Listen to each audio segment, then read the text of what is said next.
और बड़ी खबर इसी बीच आपको बता दें, दिल्ली में आज शाम एनडीए की बड़ी बैठक होने वाली है। शाम को 4 बजे प्रधानमंत्री आवास पर एनडीए की मीटिंग होनी है, जिसमें एनडीए के तमाम नेता शामिल होंगे। और खबर है कि एनडीए की मीटिंग में नरेंद्र मोदी के नेतृत्व में सरकार बनाने की औपचारिक घोषणा हो सकती है। सूत्रों का यह दावा है कि बीजेपी के वरिष्ठ नेताओं की इस बारे में सहयोगी दलों से बात पहले ही हो चुकी है और इस पर करीब करीब सहमति भी बन चुकी है। एनडीए की बैठक में शामिल होने के लिए तमाम नेता आज दिल्ली पहुंचेंगे। चंद्रबाबू नायडू, नीतीश कुमार जो कि सबसे मजबूत पोजीशन में इस वक्त दिख रहे हैं एनडीए के अंदर, और पवन कल्याण, जीतन राम मांझी आज दिल्ली पहुंचने वाले हैं, जिसके बाद आगे की रणनीति पर यहां फैसला होगा।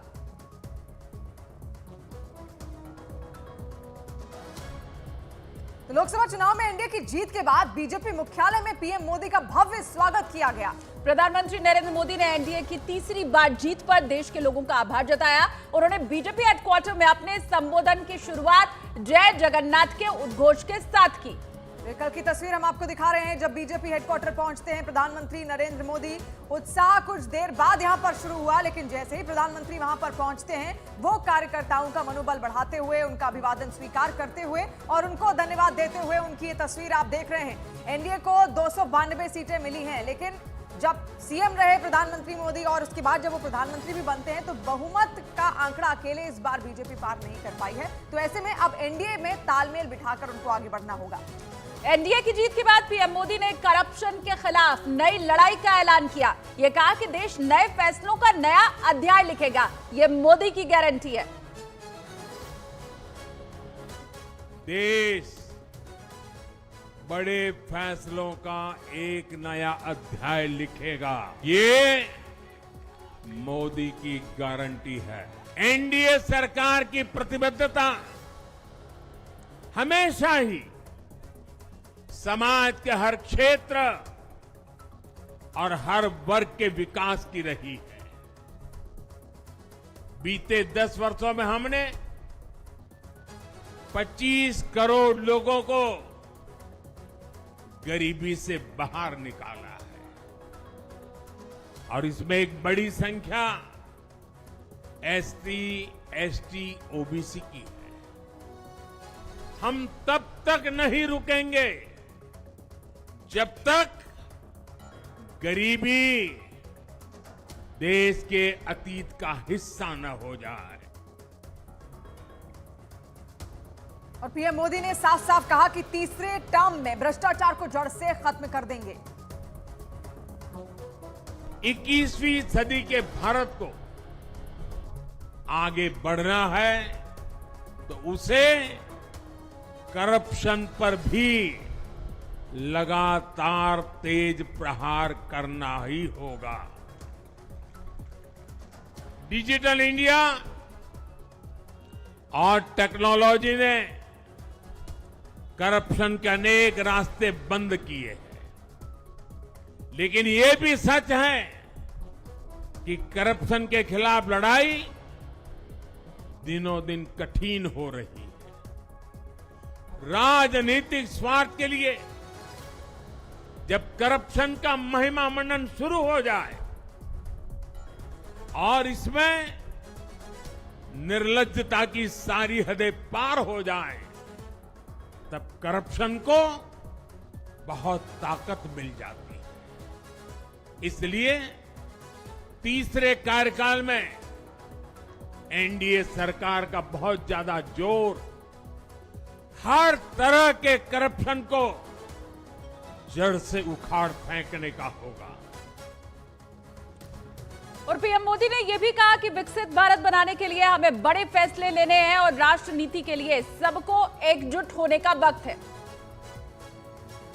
ये राष्ट्र नीति के लिए एकजुट होकर आगे बढ़ने का समय है। विकसित भारत के हमें निरंतर बड़े फैसले लेने हैं।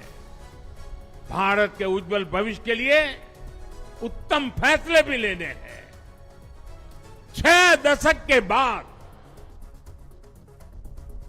देश के मतदाताओं ने एक नया इतिहास रचा है। 6 दशक बाद किसी गठबंधन को, एनडीए को लगातार तीसरी बार देश की सेवा करने का अवसर दिया है। जनता जनार्दन के साथ विश्वास का ये अटूट रिश्ता, ये लोकतंत्र की बहुत बड़ी शक्ति है। आपका आशीर्वाद नए उत्साह, नए उमंग के साथ काम करने की हमारी ऊर्जा है। पीएम मोदी ने कहा कि आंध्र प्रदेश और बिहार में एनडीए ने शानदार प्रदर्शन किया है। आंध्र प्रदेश में चंद्रबाबू नायडू जी के नेतृत्व में एनडीए ने शानदार प्रदर्शन किया है। बिहार में नीतीश बाबू के नेतृत्व में भी एनडीए ने शानदार प्रदर्शन किया है। और वहीं पूर्व कांग्रेस नेता प्रमोद कृष्णम ने लोकसभा चुनाव में एनडीए को मिली जीत का श्रेय प्रधानमंत्री नरेंद्र मोदी को दिया। पूरा का पूरा चुनाव नरेंद्र मोदी जी के नाम पे था। एक तरफ वो लोग थे जो किसी भी कीमत पे नरेंद्र मोदी को हटाना चाहते थे। वो थोड़ा सा अपने इरादों में कामयाब हुए हैं, लेकिन देश नरेंद्र मोदी के साथ खड़ा था। देश नरेंद्र मोदी के साथ खड़ा है। पूरे देश में 38 से 40% वोट जिस व्यक्ति के साथ खड़ा हो, जिस नेता के साथ है, तो मुझे तो लगता है कि प्रधानमंत्री नरेंद्र मोदी की ये बहुत बड़ी विक्ट्री है। और देश ने नया इतिहास लिखा है। 1962 के बाद पहली बार होने जा रहा है जब केंद्र की कोई सरकार लगातार तीसरी बार सरकार बनाने जा रही है। 18वीं लोकसभा की करीब करीब फाइनल टैली आने के बाद प्रधानमंत्री नरेंद्र मोदी बीजेपी के दफ्तर पहुंचे, देश को संबोधित किया। सभी कार्यकर्ताओं का प्यार, सभी जनता का प्यार,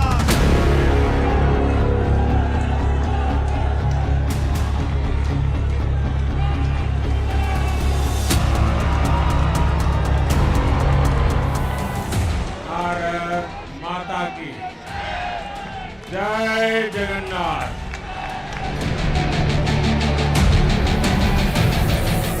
इस आशीर्वाद के लिए मैं सभी देशवासियों का ऋणी हूं।